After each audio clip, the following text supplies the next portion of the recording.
is that fair? All right, Greensboro there as well, so that's great. Now we got Greensboro as well. It's kind of a cool city if you guys have never been there. All right, so let's go in. Let me take a look at the scores real quick in my handwriting. I'm going to start with Avery because Avery, we were looking around a little bit before I got separated from you. Was it confirmed that front nine score of what you suggested to me? I shot 41. It was one more. Okay. Yeah. Well, it doesn't change the story because you're still pacing quite well. You aware of that? Yes, sir. So I agree. She right now could be around 5 shots if she did the same thing. She could be 5 shots under her projection, which is the closest competitor we have to Mallory's projection right now. So really keep the eyes on this afternoon on these two. They're not on the same hole together at the same time, but they're certainly going to be battling it out. But tell me a little bit about this round. Looks very steady. Looks like it might have exceeded expectations. Do you think that it exceeded expectations? It was definitely very steady, and to me, bluff is one of the harder nines out here. It's very hilly, and it changes in elevation, so it exceeded my expectations a little bit. I've been putting well recently, so I think it exceeded my expectations. Great. So we're going to make the turn. We're going to start on Island. You play here. She is a local, so she has played tree quite a few times. So you know that Island pretty well. Historically, do you think Island is a 9 holes where you feel like you can keep your game and keep everything where it is and see if you could come out on top at the end of all this? I think I could. It's all about ball placement. I feel like on Island there's a good bit of bunkers on Island, so I think it's all about ball placement where you hit your shots and yeah. We take something we learned yesterday when we talked about your vision sometimes. So the whole idea we were talking yesterday of when you have that 3-foot putt, you're telling yourself, don't pull left, and when you do, you pull left. So we're going to take those bumpers out of our minds on that back nine. That'll open up your fairway for you a little bit. Is there anything you did on the front nine specifically that you picked up yesterday that you applied to that front nine around that? Not really, mainly because I had a steady round. It was just, if I had more of like a roller coaster round where I was making birdies and then like a double bogey, maybe I would try to like use some of the breathing exercises or something, but I did have more of like positive, like intentional thinking or something. But yeah, hopefully I won't have to use anything on the back nine. Well, good luck to you. You're up at the top of the leaderboard, so I'm sure Dr. Carla would have some great advice to you if you want to talk to her before you get out there. She can give you a little advice to kind of fight through that. But I think you're doing great. Ivy, I'm swinging over to you. All right, so you and I talked before. We did not have the front nine that we wanted. This happens in golf all the time. It happens in life all the time. But you still got 9 holes to go. Can you turn it around? Yes. Think so? Yes. What can you do, or do you think there's anything that you learned yesterday that can help you get that process started? See if you can get a couple small wins here in the first 2 or 3 holes in this back nine. I think I just really need to take the negative thoughts out of my mind and focus on where I'm hitting, where I want to hit, and not worry about the score that I just wrote down. I think that's very smart. Do you feel like that, was there a point today with the game that came with you today, was there a point where the mind started just getting a lot of negativity in it because it was Yes. kind of seemed like it was just one after the other? Yes. And did you make some attempts or efforts to see if you could pull yourself out of that and get back to a positive mindset? Yes. Okay. All right. And sometimes it's a challenge to even do that, isn't it?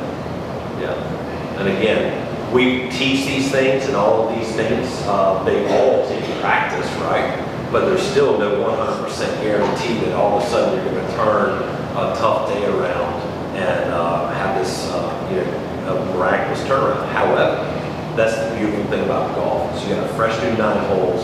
You've got an hour break here, so you got a little time to reset.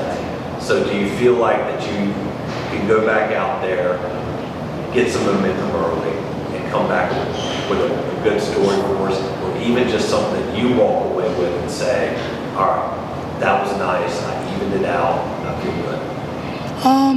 I think if I don't think about it, like the front 9 too long, and just like think about it as a practice, I think that I'll do good. I just think that I put too much pressure on myself in the front 9, and I just expected more, and I really wanted to hit that goal of like not scoring lower than what I expected, you know. You know, that's something really big what Ivy said there is that's the compound. That's, you know, you have the first bogey, then you end up the second bogey, and so you have this expectation set up there, so the risk meter goes up, right? The tension tightens up because you start to get stressed, right? So the swing starts changing, and it's this chain reaction. So again, I think there's a big advantage for you. We're going to keep an eye out on you on the back 9 because there's some things suggesting to us that it could come together a little bit. So we're anxious to see that back 9 score. Good luck to you. Thank you. All right, Alina. Sorry, I like that. Alina's in Greensboro.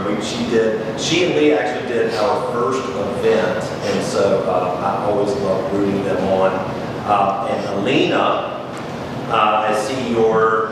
Again, you have projected or made your goal of an 82, and right now it is in reach. Your 2 strokes, if you did this, if you just made 2 strokes better on this back, my math is correct.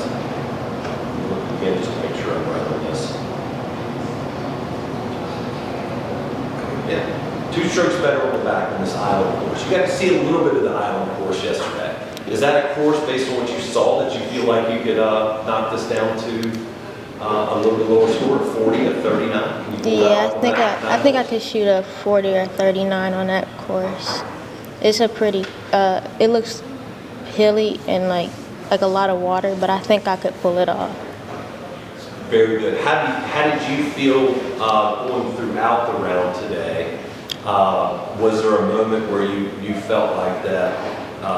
You had the even line, you weren't having to make real risky decisions, or was it a 42 where you had to jump around a little bit and you were making good saves? How did that round look today for you? I made a couple of mistakes, especially with putting. Like it's like missed putts, but it was pretty steady for most of the parts. Very good. All right.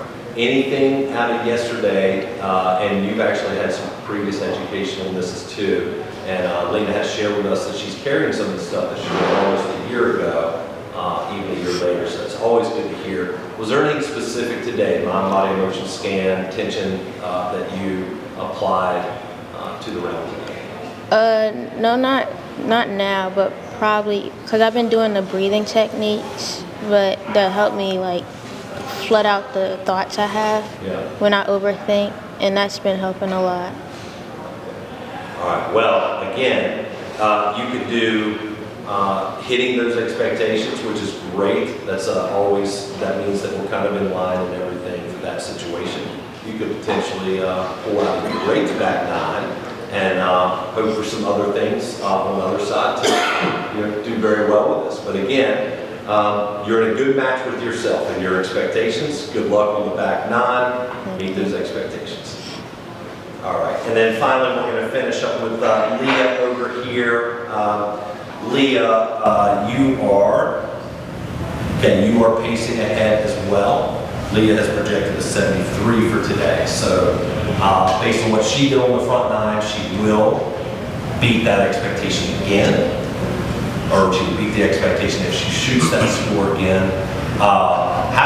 Tell me about the front 9 first and foremost. How did the game feel? How was your control? How were your emotions? So I started off to a pretty good start. I birdied the second hole, but then I think I parred the next hole and then had 2 bogeys after that. So after my 2 bogeys, I did a kind of a self-assessment scan, and I figured out where I was at, where my mind was at, and I noticed that I was kind of a little stressed and a little bit tense. And so I used one of the techniques that we learned yesterday. So whenever we were walking back to the cart, as soon as my left foot hit the ground, I was like, boom, boom, boom. And that kind of got my mind to quiet down and remove the stress and the thinking about my score, and it just got me to kind of calm down and focus on what I was trying to do. And after that, I didn't have any more bogeys, so that definitely helped. I mean, I don't have your actual scores, but based on what you did on that front 9, I got to assume either a really good feeling coming off the 9th green, maybe some momentum. What did you score on the 9th hole, by the way? I had a birdie on the 9th hole. I actually hit a really good approach shot. I hit it to like maybe 3 feet and then tapped in my birdie. So a little momentum. Yeah. Did you want the hour break, or were you like, oh, yeah, I was a little disappointed with the hour break, but I'll come out ready to go anyways. Yeah, it is always tough to do that. Our goal here at Generation Next Project is always keep you guys on your toes and uncomfortable, so mission accomplished there. You're welcome. All right, so we're going to go to the 10th tee box here in a little bit. What's the game plan on that back nine? Definitely stay aggressive, because, I mean, even though I had a good score on the front 9, I still had a couple of bogeys and a couple of mistakes, so you always have to stay aggressive so that it's okay if you make a mistake and there's a little bit of room for error and you don't have to be quite as perfect. So I'll stay aggressive, but I won't get too aggressive to where I take myself out of it. Yeah, so I think that's the last question that I have for you is, you know that there are 2 people in this tournament that are doing a little bit better against their expectations, only by a couple shots though. Does that change the approach? Does that change the risk factor, the risk meter for you? How does your decision making going to apply there on this back nine? Or do you think if you just stay with your game plan, it may actually be all that is needed, or potentially other players might fall back to? I think I'm typically pretty aggressive, so I don't think that I would need to necessarily up the risk in my game, but I think if I keep playing the way that I'm playing, I have a good amount of confidence in my irons, especially right now, so I can play I can have a good amount of risk in my shots, but definitely not too risky where I'm taking myself out of it. But I think that if I continue to play the way that I was playing on the front, I can make a good run and have a good chance to finish in the top. I think that's a good attitude to go out with it. I think everybody, first of